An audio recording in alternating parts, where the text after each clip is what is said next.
நம்ம முன்னோர்கள் சர்க்கரைக்கு பதிலா பயன்படுத்தின இந்த கருப்பட்டியை நாம சாப்பிட்டோம்னா வாழ்நாள் முழுக்க எந்த மருந்துக்குமே அடிமையாக தேவையில்லை. அவ்வளவு மருத்துவ சக்தி உள்ள இந்த கருப்பட்டியோட நன்மைகளை பத்தி தெளிவா இந்த வீடியோல பார்க்கலாம். கருப்பட்டி பனைமரத்திலிருந்து எடுக்கக்கூடிய தெளிவு தண்ணிய காய்ச்சது மூலமா கிடைக்குது. கருப்பட்டி சாப்பிட்றது நம்ம செரிமானத்தை மேம்படுத்தும். அதாவது டைஜஷன் ஆகாம இருக்கும்போது, வயிறு கோளாறு இருக்கும்போது இதை சாப்பிட்டோம்னா சீக்கிரம் ஜீரணமாகும். நோய் எதிர்ப்பு சக்தி கம்மியா இருக்கிறவங்களுக்கு தான் அடிக்கடி சளி, காய்ச்சல் இந்த மாதிரி தொல்லைகள் இருக்கும். அப்படி இருக்கிறவங்க இந்த கருப்பட்டியை அவங்க உணவுல ரெகுலரா சேர்த்தும் போது அவங்களோட நோய் எதிர்ப்பு சக்தி அதிகரிச்சு சளி, காய்ச்சல் இந்த மாதிரி தொல்லைகள் இல்லாம இருக்கும். குழந்தைகள் முதல் பெரியவங்க வர கருப்பட்டியை உணவுல சேர்த்துட்டு வரும்போது அவர்களுடைய எலும்பு வலுப்பெறதுனால தேய்மானம் அடையக்கூடிய சான்ஸ் கம்மியா தான் இருக்கும். நம்ம முன்னோர்கள் பாத்தீங்கன்னா 90 வயசு ஆனாலும் அருமையா நடப்பாங்க. அதுக்கு இதுதான் முக்கிய காரணம். குழந்தை பெற்ற பெண்கள் அடிக்கடி குழந்தைகளுக்கு பால் கொடுக்கும் போது அவர்களுடைய தாய்ப்பால் குறையாம இருக்கிறதுக்காக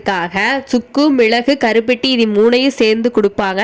இப்படி கொடுக்கறதுனால தாய்ப்பால் சுரப்பு வந்து அதிகமாகும். கருப்பட்டியில் இருக்கிற சத்து தாய்ப்பால் மூலமா குழந்தைக்கு போய் சேரும். இதுல பொட்டாசியம் சத்து அதிகமா இருக்கிறங்காட்டி நம்ம எலும்பு வலுவாக்குறது மட்டும் இல்லாம உடம்புல நீர் தேங்குவதையும் தடுக்குது. அதனால உடம்ப குறைக்கணும்னு நினைக்கிறவங்க இதை தாராளமா சாப்பிடலாம். வெதுவெதுப்பான பால்ல கருப்பட்டி கலந்து குடிக்கும் போது நம்ம நுரையீரல் வந்து வலுப்படும். காஃபில கருப்பட்டி கலந்து குடிக்கும் போது நம்ம உடம்புக்கு தேவையான சுண்ணாம்பு சத்து அதிகமா கிடைக்கும். புரதச்சத்து நிறைந்த இந்த கருப்பட்டி நம்ம உடம்புக்கு குளிர்ச்சி தர்றது மட்டும் இல்லாம சர்க்கரை நோய் மற்றும் புற்றுநோயை தடுக்கக்கூடிய சக்தி கொண்டது. மாதவிடாய் பிரச்சனை இருக்கிற பெண்கள் கருப்பட்டி சாப்பிடும் போது அந்த பிரச்சனையை இது சரி செய்யும். கெமிக்கல்ஸ் நிறைந்த இந்த வெள்ளை சர்க்கரையை பயன்படுத்தாம 100% நேச்சுரலான இந்த கருப்பட்டியை சாப்பிடும் போது நம்ம வாழ்நாளையே அதிகரிக்க முடியும். நம்ம குழந்தைகளுக்கு நல்ல பழக்கங்களையும் நல்ல உணவுகளையும் கொடுக்கறது நம்மளுடைய கடமை. உணவே மருந்து. இந்த வீடியோ உங்களுக்கு பிடிச்சிருந்ததா மறக்காம லைக் பண்ணி சப்ஸ்கிரைப் பண்ணுங்க.